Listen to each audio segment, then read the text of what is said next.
Hello everyone. आज हम लोग इंडियन फ्रीडम स्ट्रगल के सबसे इंटेलेक्चुअली इंटेंस फेज के बारे में समझेंगे। 1920 से 30 का लेफ्ट का राइज ये सिर्फ एक पॉलिटिकल स्टोरी नहीं है, ये आइडियोलॉजी का क्लैश है, ये स्ट्रैटेजी का एवोल्यूशन था, ये कांग्रेस के इंटरनल स्ट्रगल का दौर था। और सबसे इंपॉर्टेंट ये समझना है कि लेफ्ट क्यों उठा, कहां तक सक्सेसफुल रहा, त्रिपुरी सेशन में क्या हुआ और लेफ्ट ने सुभाष चंद्र बोस को फुल्ली बैक क्यों नहीं किया, नेहरू ने कांग्रेस वर्किंग कमेटी से क्यों नहीं रिजाइन करा त्रिपुरी सेशन के दौरान, और गांधी जी को बाईपास करना क्यों इम्पॉसिबल था। चलिए शुरुआत करते हैं फाउंडेशन से। इंडियन नेशनल मूवमेंट एक multi class anti imperialist movement था।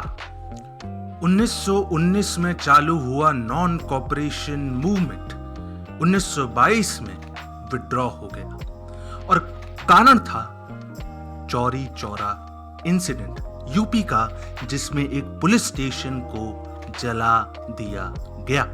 Now this went against the principles of Mahatma Gandhi and that's why the movement was recalled. Youth और काफी लीडर्स फ्रस्ट्रेटेड और नाखुश थे, जैसे कि सुभाष चंद्र बोस, जवाहरलाल नेहरू और Bhagat Singh.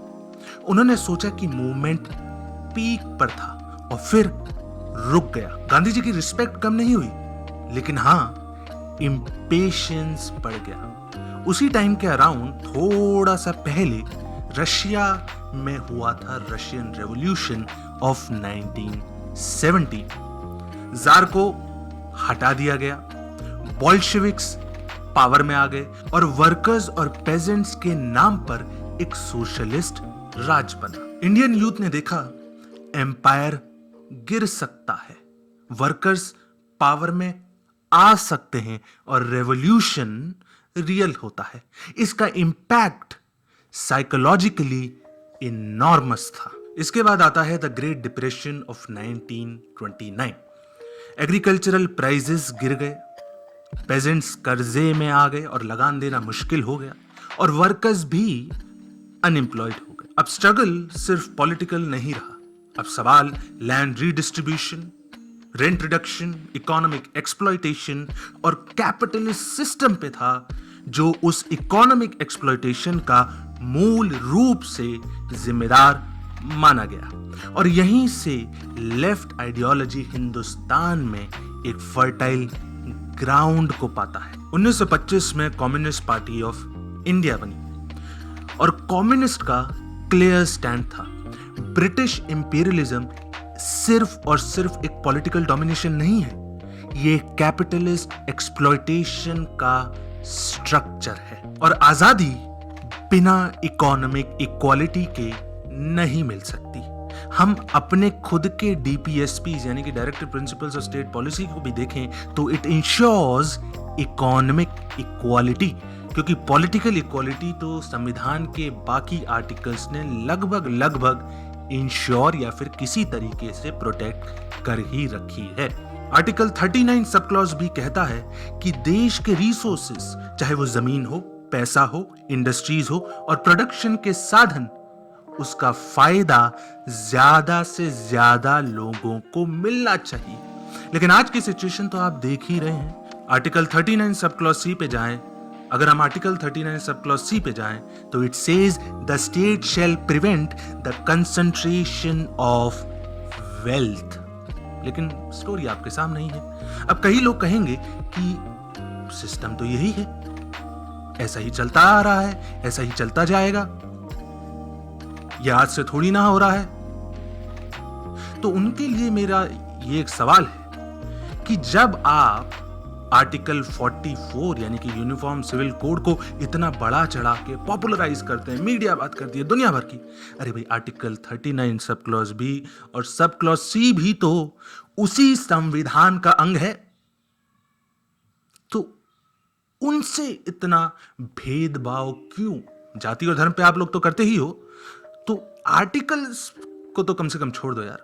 Now coming back to the communist party of India again, उन्होंने ट्रेड यूनियंस ऑर्गेनाइज कराए, वर्कर्स को मोबिलाइज किया और पेजेंट्स को पॉलिटिसाइज किया गया। इसके बाद लेफ्ट मूवमेंट में अगला पड़ाव आता है 1929 में, जब अंग्रेजी सरकार ने मेरठ कॉन्स्पिरेसी केस के तहत कम्युनिस्ट और लेफ्ट के लोगों को अरेस्ट कर लिया गया। Most notably Bhagat Singh, Sukhdev and Rajguru.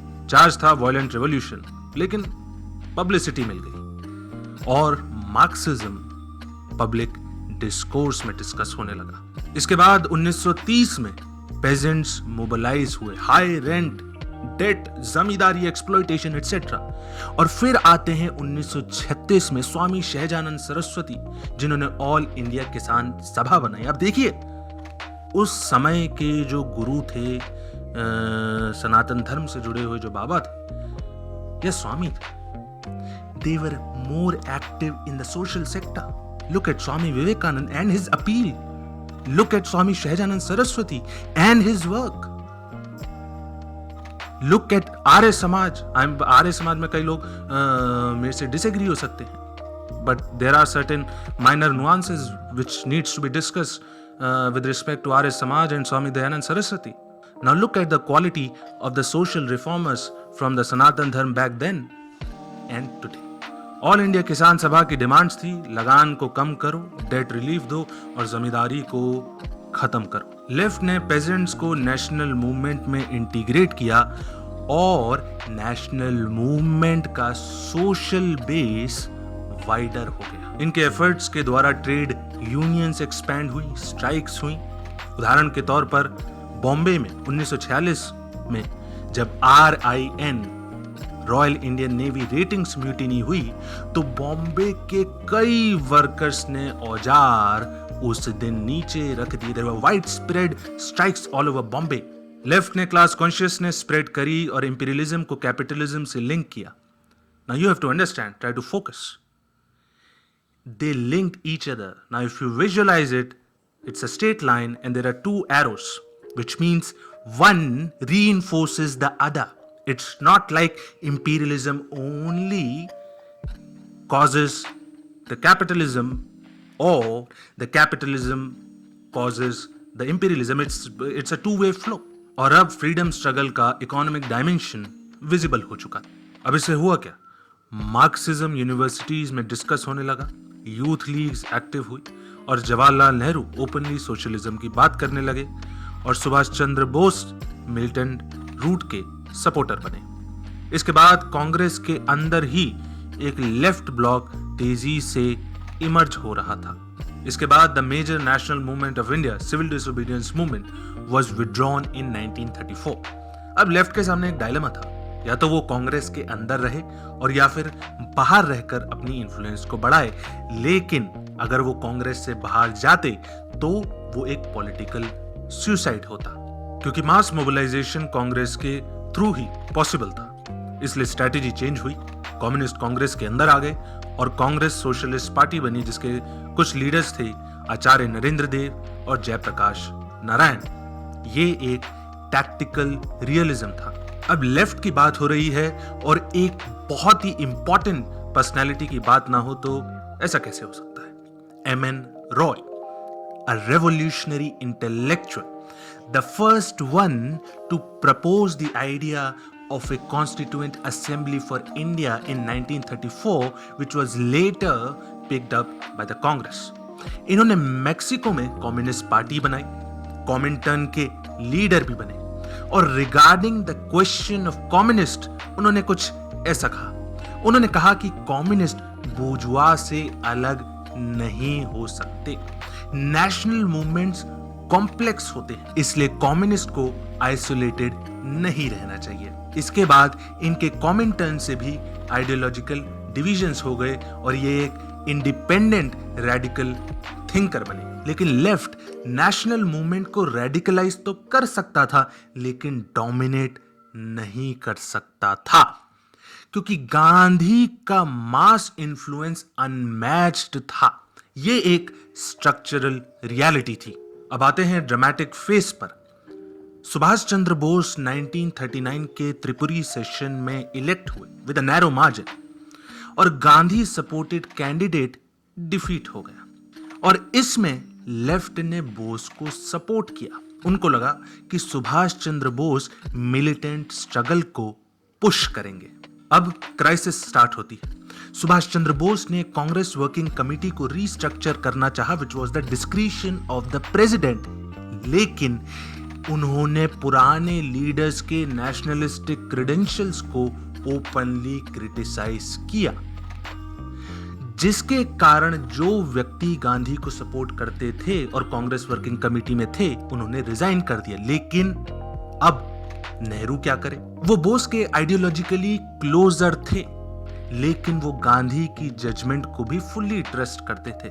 उन्होंने सुभाष चंद्र बोस को एक लेटर लिखा जिसमें उन्होंने कहा कि फैक्शनल फाइट मूवमेंट को डैमेज करेगी, एंटी इंपीरियलिस्ट स्ट्रगल अभी जरूरी है और कांग्रेस यूनिटी को प्रिजर्व करना चाहती है। वो किसी भी कैंप में ब्लाइंडली नहीं जाना चाहते थे और महात्मा गांधी और सुभाष चंद्र बोस के बीच में एक ब्रिज बनना चाहते थे। उनका पोजीशन क्लियर था कि आइडियोलॉजिकल डिफरेंसेस सेकेंडरी हैं और एंटी इंपीरियलिस्ट स्ट्रगल और यूनिटी प्राइमरी है। ये उनका बैलेंसिंग एक्ट था। Now what I am going to say is very crucial and very nuanced.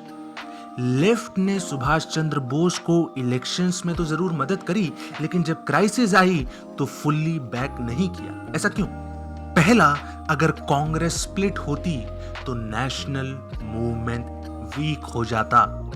They had lessons from the Surat split in 1907 when the moderates and extremists within the Congress parted their ways.